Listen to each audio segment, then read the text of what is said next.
जय जगन्नाथ। स्वागत है आम यूट्यूब चैनल। आज आम मसला उपमा तैयारी करेंगे। आ मसला उपमा कौन कौन सामग्री लगुच चलतु देखा आम ए बर्तमान देखो आमर बर्तमान सुजी सुजी अच्छी कटा पियाज देखो ता सहित आमर बीन्स टमाटो गाजर फूलकोबी आमर शिमला मरीच आ बीट एटा भी कटा सरी तापर तेजपत्र धनिया पत्र बिरी कि अच्छी बिरी तेल अच्छी ऑयल कंचा लंका भूसंग पत्र देखो आम गैस कड़े बसई दीचे चूल्हा लगे देखो गैस भी लगिगला कड़े को गरम करने छाड़े गरम भी होगला कड़े तेल पकेबे सुजी अनुसार मसला भाजापी ता अनुसार तेल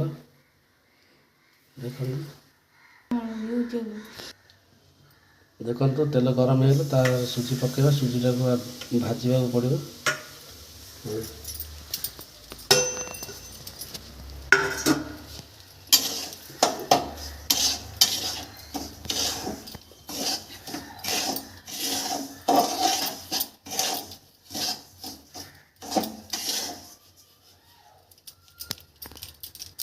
सुजी की भाजवा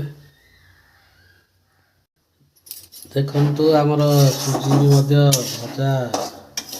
हो सारी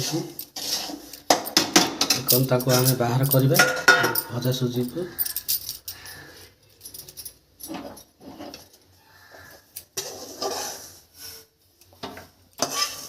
बाहर करा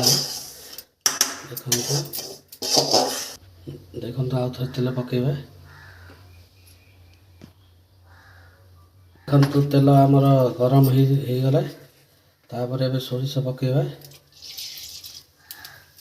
सोरिष तापर जीरा तापर पानमौरी देखो आमर पड़े कंचा लंका फुटला तेल गरम हो सोरिष आ जीरा देखो कंचा लंका पकेबा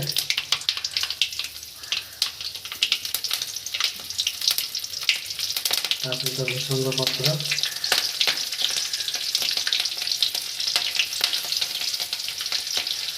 भूसंग पत्र आ पियाज भी मत मिसेल तेल पूरा गरम हो सारी घाटा धीरे धीरे कर घाटा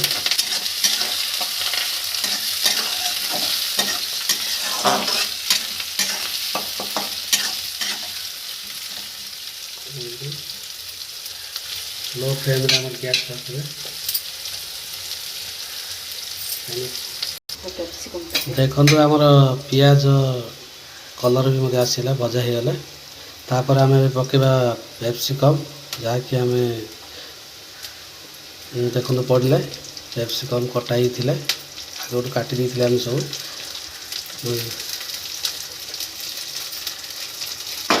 टी घाटी देवा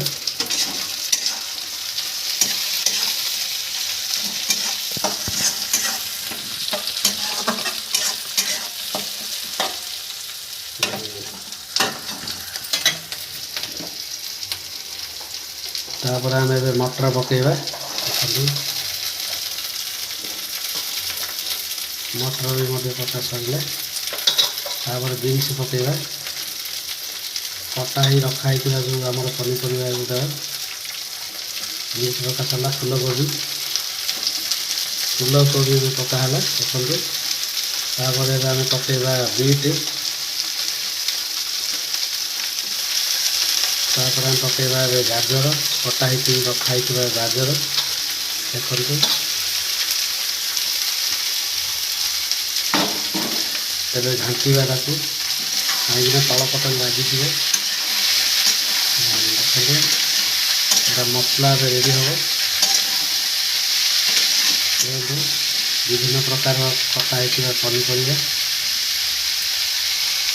ଦେଖନ୍ତୁ ପନିପରିବା ପଡ଼ିଗଲା। ତାପରେ ସ୍ୱାଦ ଅନୁସାରେ ଲୁଣ ପକାଇବା, କାହିଁକିନା ଯେଉଁ ପଡ଼ିଥିବା ପନିପରିବା ସିଝିବ ଭଲ ଭାବରେ। ଦେଖନ୍ତୁ ତାକୁ ଏବେ ଆମେ ସ୍ୱାଦ ଅନୁସାରେ ଲୁଣ ପକାଇ ସାରିଲେ ଘାଣ୍ଟିବା। ଦେଖନ୍ତୁ ଦେଖିବାକୁ କେତେ ସୁନ୍ଦର।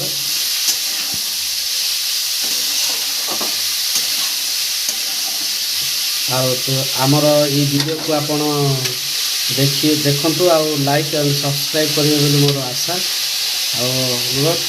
ଦେଖନ୍ତୁ ଆମେ ଏବେ କିଛି ସମୟ ଘୋଡ଼େଇ ଦେବା ଆଉ ଲାଇକ୍ ମଧ୍ୟ କରନ୍ତୁ। ଆମର ୟୁଟ୍ୟୁବ୍ ଚ୍ୟାନେଲକୁ ମଧ୍ୟ ଟିକେ ସପୋର୍ଟ କରନ୍ତୁ।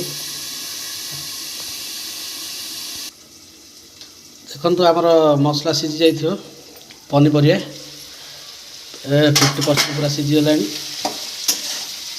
ଦେଖନ୍ତୁ ତାପରେ ଏବେ ଆମେ ଆଡ଼୍ କରିବା ଟମାଟୋ, କଟା ହେଇଥିବା ଟମାଟୋ, ସୁନ୍ଦର ସୁନ୍ଦର ଲାଲି ଲାଲି ଟମାଟୋ।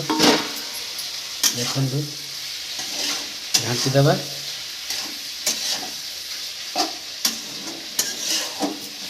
ଦେଖନ୍ତୁ କେମିତି ପନିପରିବା କେମିତି ଦେଖାଯାଉଛି।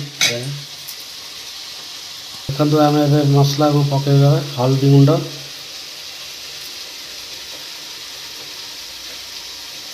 ତାପରେ ମରିଚ ଗୁଣ୍ଡ,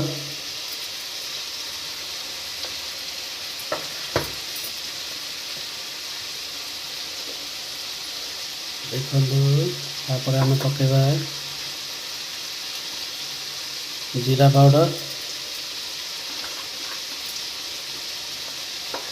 ତାପରେ ମସଲା ପକାଇବା, ମସଲା ପାଉଡ଼ର। ଦେଖନ୍ତୁ ତାପରେ ଆମେ ଘାଣ୍ଟିବା। ମସ୍ତ ବାସ୍ନା ଆସିଲାଣି ଆଉ ଭୋକ ବି ମଧ୍ୟ ଲାଗିଲାଣି। କେମିତି ଚଟପଟା ଆମେ ଖାଇବୁ। ରେଡ଼ି ହେବ ଆମର।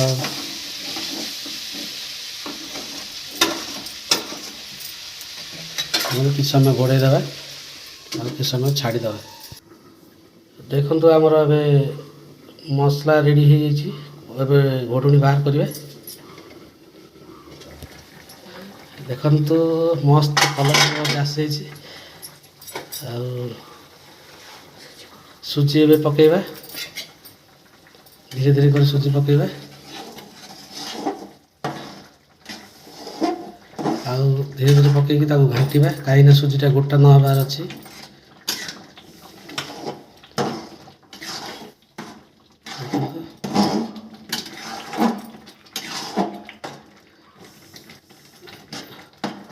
ସୁଜି ମଧ୍ୟ ଆମର ପକା ସରିଲା। ଆଉ ଧୀରେ ଧୀରେ କରି ଘାଣ୍ଟିବା, କାହିଁକିନା ଆମର ମସଲା ଯେଉଁ ହେଇଥିବା ସୁଜି ସହିତ ମିଶିବାକୁ ପଡ଼ିବ।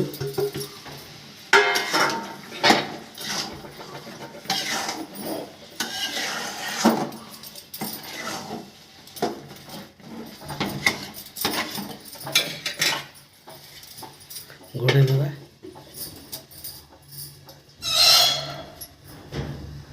ଦେଖନ୍ତୁ ଆମର ମସଲା ଉପମା ହେଇଛି ନା ନାହିଁ ଦେଖିବା। ଘୋଡ଼ୁଣି ବାହାର କରିବା। ଦେଖନ୍ତୁ ପୁରା ଆମର ରେଡ଼ି ହେଇସାରିଛି ମସଲା ଉପମା। ଏବେ ପୁରା ଖାଇବା କଥା। କେମିତି ଟେଷ୍ଟ କରିବା, କେମିତି ଲାଗୁଛି। ମସ୍ତ ବାସ୍ନା ବି ମଧ୍ୟ ଆସୁଛି। ଦେଖନ୍ତୁ କଲର୍ ବି ମଧ୍ୟ ଆସିଗଲା। ଆମର ରେଡ଼ି ହେଇଗଲା ମସଲା ଉପମା। ଦେଖନ୍ତୁ ମସଲା ଉପମା ରେଡ଼ି ହେଇଗଲା। ଆମେ ପ୍ଲେଟ୍କୁ ବାହାର କରିବା। କେମିତି ଲାଗୁଛି ଦେଖନ୍ତୁ ମସଲା ଉପମା। ଧୀରେ ଧୀରେ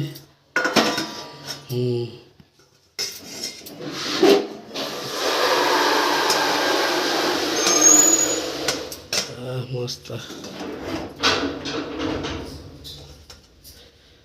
ମସ୍ତ ଦେଖିବାକୁ ଲାଗୁଛି।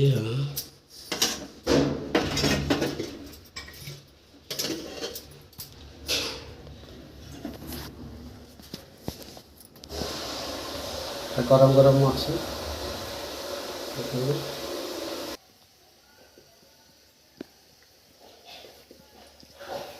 ଟେଷ୍ଟି ଅଛି, ବଢ଼ିଆ ଲାଗୁଛି।